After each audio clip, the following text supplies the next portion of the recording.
नमस्कार, मैं डॉक्टर कविता त्यागी भारतीय काव्यशास्त्र के प्रमुख संप्रदाय के संक्षिप्त परिचय की जानकारी आपको दूंगी।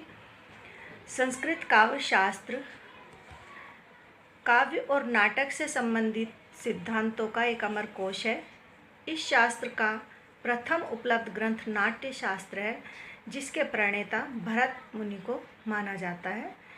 इसी कारण भरत मुनि को इस दिशा में आद्याचार्य भी माना गया है। इस शास्त्र के अंतिम आचार्य पंडित राज जगन्नाथ हैं, जो कि रस गंगाधर के रचयिता हैं। भरत का समय दूसरी शती ईसा पूर्व से दूसरी शती ईस्वी के मध्य माना जाता है और जगन्नाथ 17वीं शती में विद्यमान थे। इस प्रकार यह शास्त्र 1,500-2,000 वर्षों की अवधि में फैला हुआ है।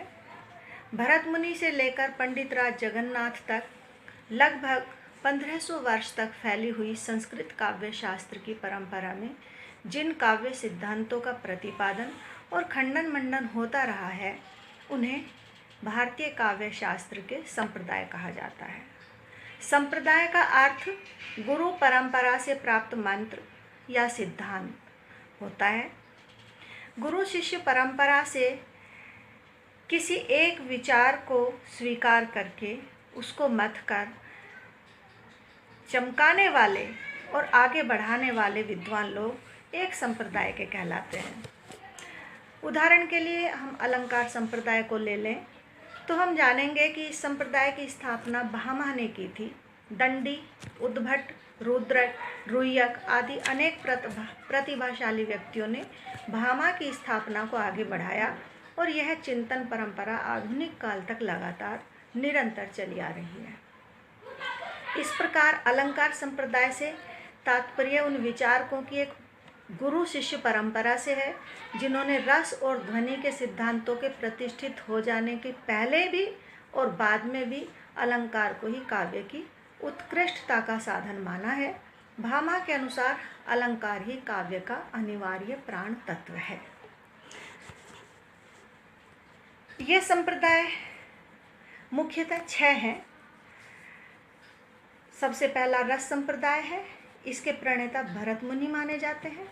दूसरा अलंकार संप्रदाय, इसके प्रणेता भामह माने जाते हैं। तीसरा रीति संप्रदाय, इसके प्रणेता वामन हैं। चौथा ध्वनि संप्रदाय, इसके प्रणेता आनंदवर्धन को माना जाता है। पांचवा वक्रोक्ति संप्रदाय, जिसके प्रणेता कुंतक हैं। और छठा औचित्य संप्रदाय, जिसके प्रणेता क्षेमेंद्र हैं। काव्य विधान के अंतर्गत रस की जो स्थिति भरत के समय से चली आ रही थी, वह अलंकार के काव्य सर्वस्व मानने वाले काव्य अलंकार के रचयिता भामा और काव्य आदर्श के रचयिता दंडी के समय 6ठी शताब्दी में परिवर्तित हो गई। उनके अनुसार रस को अलंकार का एक रूप मान लिया गया था। आगे चलकर 9वीं शताब्दी में एक साथ 3 काव्य आचार्यों वामन, उद्भट और आनंदवर्धन का आविर्भाव हुआ। उद्भट काव्य अलंकार सार संग्रह और आनंदवर्धन ध्वन्यालोक और वामन रीति का समर्थन करते थे। वामन ने रीति को काव्य की आत्मा, आनंदवर्धन ने ध्वनि को काव्य की आत्मा माना, जबकि उद्भट ने काव्य अलंकार का यानी भामा का और दंडी का ही समर्थन करते हुए अलंकार को काव्य का सर्वस्व माना। आनंदवर्धन ने ध्वनि सिद्धांत का प्रतिपादन करके काव्य शास्त्र को एक नई दिशा दी और नई दिशा में उसे मोड़ दिया। यही कारण है कि आनंदवर्धन को इस शास्त्र का युग प्रवर्तक कहा जाता है और संपूर्ण काव्य शास्त्र को ध्वनि सिद्धांत के आधार पर 3 वर्गों में बांट दिया गया: ध्वनि पूर्ववर्ती काल, ध्वनि काल और ध्वनि परवर्ती काल। आनंदवर्धन के पश्चात पूरे 200 साल तक विभिन्न काव्यशास्त्री ध्वनि सिद्धांत का विशेष। आनंदवर्धन के पश्चात पूरे 200 साल तक विभिन्न काव्यशास्त्री ध्वनि सिद्धांत का विरोध करते रहे, लेकिन काव्य प्रकाश के प्रणेता मम्मट, जो 11वीं शताब्दी के हैं, उन्होंने गंभीर विवेचन द्वारा इन सारे विरोधियों का समर्थ शैली में खंडन किया और ध्वनि सिद्धांत की अकाट्य रूप से पुनर्स्थापना की और इसके प्रति आस्था उत्पन्न कर दी। ध्वनि के प्रति मम्मट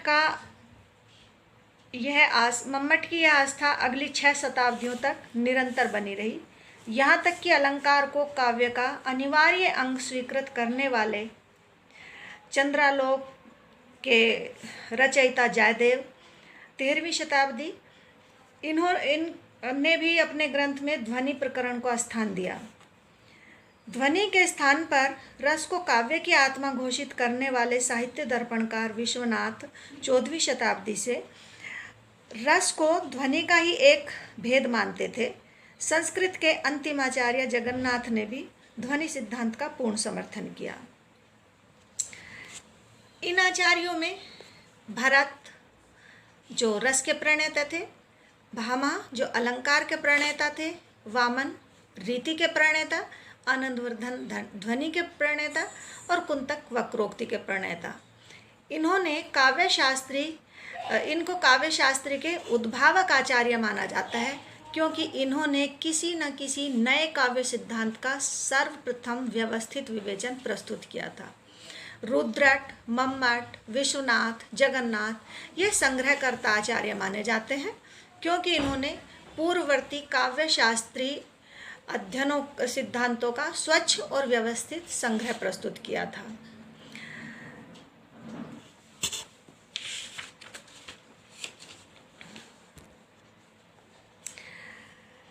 इनके अतिरिक्त एक औचित्य सिद्धांत भी स्वीकार किया जाता है, जिसका व्यवस्थित प्रतिपादन क्षेमेंद्र ने अपने ग्रंथ औचित्य विचार चर्चा में किया है, किंतु यह काव्य तत्व वस्तुतः स्वतंत्र सिद्धांत न होकर काव्यशास्त्र के अन्य तत्वों को उपादेय बनाने का साधन मात्र है।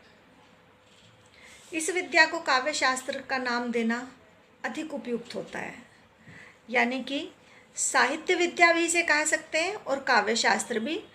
और काव्य के सभी अंगों का परिचय करने के लिए, सीखने के लिए यह विद्या बहुत उपयुक्त है। यह नाम तो पुराना ही है, अंग्रेजी शब्द पोएटिक्स के अनुवाद रूप में भी इसे स्वीकृत कर लिया गया है। अलंकार शास्त्र में अलंकार शब्द अनुप्रास, उपमा आदि के लिए जिस तरह से रूढ़ हो गए हैं, साहित्य शास्त्र में साहित्य शब्द आज वस्तुतः वाङ्मय का पर्याय बन गया है। इस प्रकार अलंकार शास्त्र नाम अव्याप्त है तो साहित्य शास्त्र नाम अतिव्याप्त है, अतः इस विद्या का नाम काव्यशास्त्र ही उपयुक्त है।